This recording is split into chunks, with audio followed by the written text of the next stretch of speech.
Good evening, this is Atmospheric Alex here, back with another weather forecast and discussion. And in this video, we're going to be talking about the upcoming severe weather pattern for portions of Dixie Alley here, even potentially going up into the Ohio Valley regions. Because, yes, it's going to be March soon, and especially, yes, tornado season will also be off to quite the bang.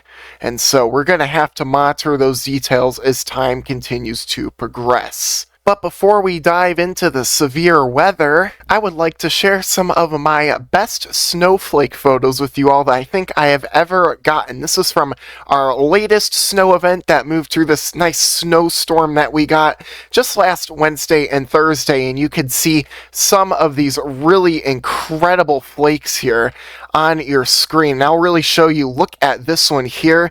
This beautiful dendrite, you could see your wonderful branching out here in all different directions. I mean, look at how intricate this design is, if you will.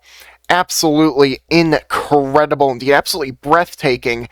And if you want to know the science behind, these dendrites, how do they form like this, it really has to do with the temperature aloft, the moisture aloft, and even your wind patterns. It has a lot to do with your formation of these flakes. It is incredible to know this, because the other day I went out there and they were just these little sticks everywhere, because the clouds were almost at the surface. It was freezing cold, and they didn't have enough time to generate these amazing structures here, these complex mathematical structures here that I'm going to have to learn about someday. But anyways, take a look at this. This one especially.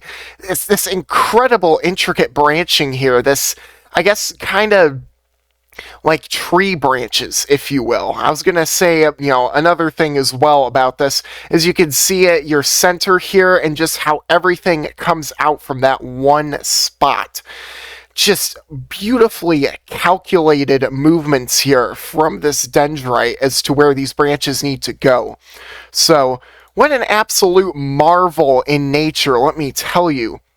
And this one here, a little more crystallized in structure, and just, I have no words for this sort of thing, it's just incredible. And this one here, you could even see some of these tips here look a little bit more frosted over. This middle part here started to melt before the tips did. It's just incredible to see this sort of stuff. With your very eyes here. And I do wish this side was still intact, because this would have been probably my most perfect flake I have ever captured. And yeah, I mean, it just really, truly takes your breath away. These ones stacked up here, these photos didn't save nearly as well, but incredible. Maybe we could get one more snowfall this season, maybe that lasts one day, and I'm able to get more of these incredible photos, hopefully in even higher resolution when the time comes. Speaking of snow, I just wanted to take a look at this really quick. This is your European model, your long range here. You can see a bit of a system of snow moving through the northeast here going into Thursday, it appears. And then you got this pretty beefy clipper system moving in on Friday into Saturday. If this moves any further south, maybe Chicago could see snow, but I think this will stay mainly off in Canada here. And then after that, you get your severe weather systems. We'll talk about this later, but already, just from the looks of it, a lot of supercells along that line there. You gotta really watch this next Tuesday and Wednesday here. Looking very serious. Big time winter storm potentially up there for Illinois, Wisconsin, Michigan. This moves through, and wow, a little bit of a surprise here. Throwing in a bit of a winter storm for Tennessee, North Carolina, Georgia, Kentucky, Virginia. Not a forecast, but it's certainly interesting to see here on the models.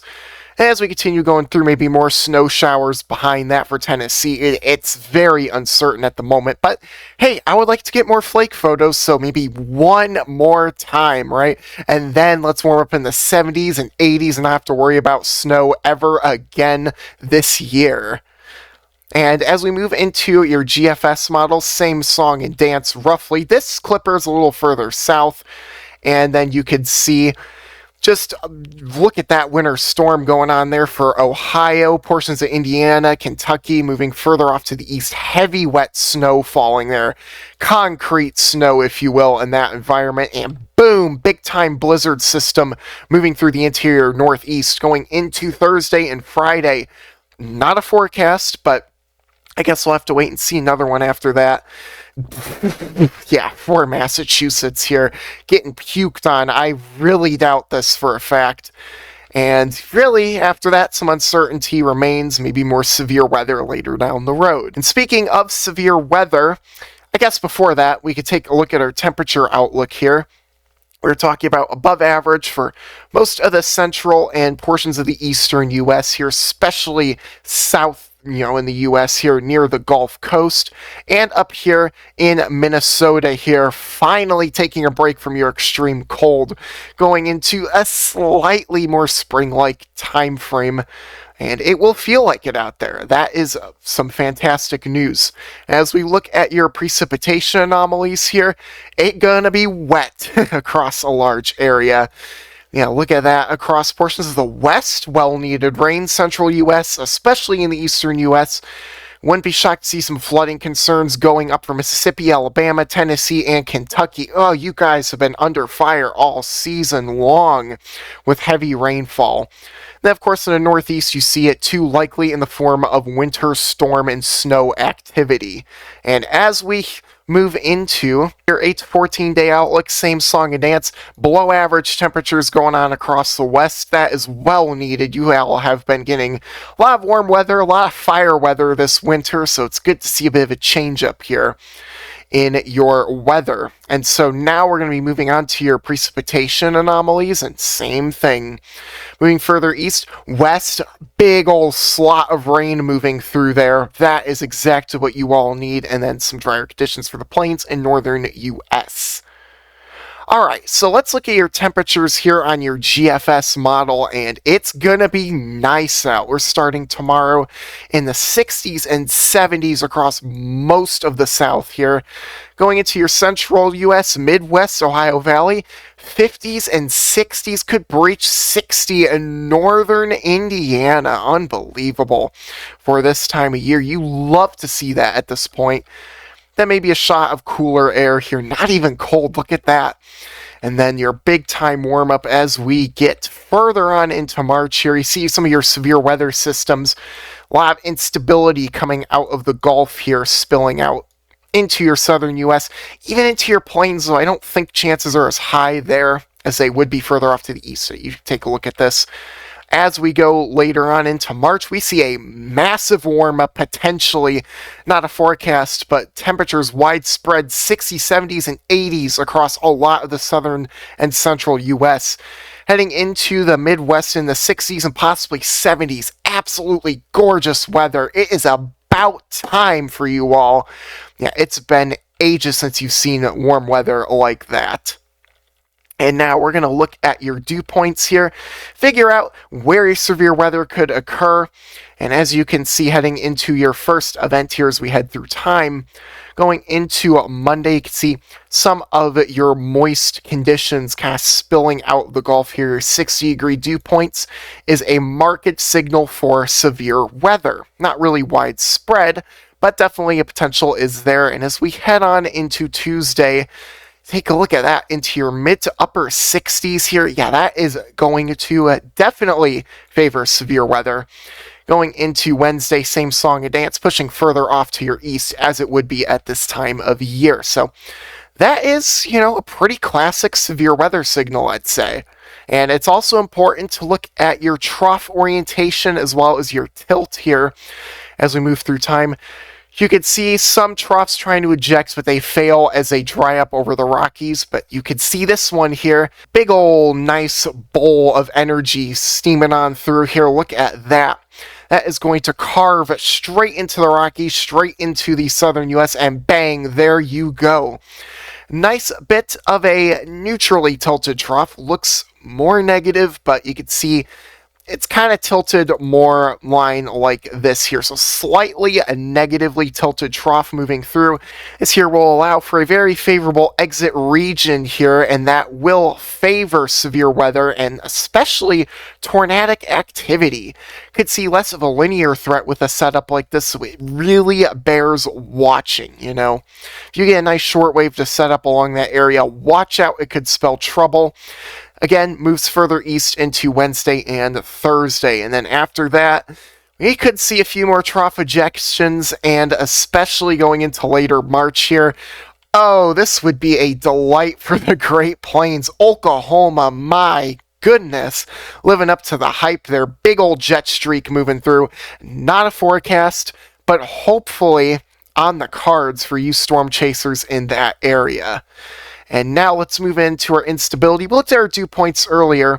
This is your convective available potential energy here. You can see quite a large swath of it moving into Texas, Louisiana, Arkansas, 1,000, 2,000 joules per kilogram.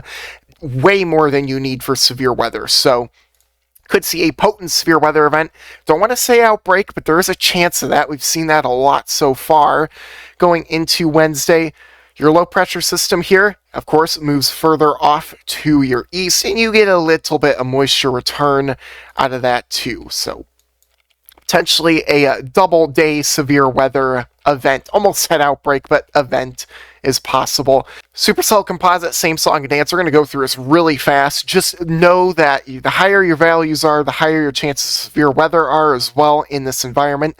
Got some yellows and oranges there. Definitely going to be suitable for severe weather. And now, how about your GEFS? This is your mean supercell composite accumulation here over the next few weeks. You can see a, I would say, strong signal here going into Tuesday and Wednesday of next week. You got your yellow colors here on your mean.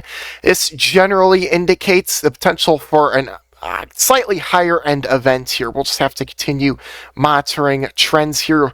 Local forecasts, models, ensembles, you get the idea. That skirts on through, and then you can see kind of begins to bubble up again towards the end of March. I can't stop stressing this. And I really do believe you're going to see an uptick here across much of a Dixie Alley here, potentially going further north in late March. Very favorable time frame, I believe, for potentially more significant severe weather. Potentially even outbreaks could occur in this time. As we look at your latest model run here, this is going to be your maximum supercell composite. It's an easier way to see where your highest chances could occur, and you can see here, ignore that glitch that occurred, that happens from time to time. Some oranges and reds, definitely a robust event is possible. Not likely though, but possible. It's still far out.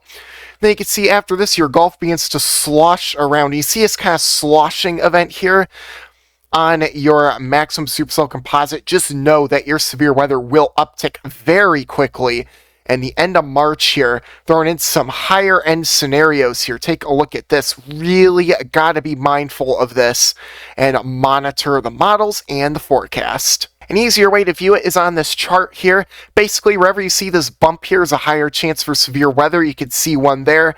And then again, towards the end of March, you got two distinct pyramid structures here. That nice little spike upward, spike downward type configuration. That is very useful for looking at long-range severe weather signals without having to look at all the colorful, hype-inducing, clickbaity maps, right? I could just show you the maximum map and not say anything about it. Just be like, this is going to be big, but it's important to look at your more black and white details as well to prevent confusion and panic, especially. All right, with that being said, I kind of went a little fast there, but trying to keep these videos short if I can.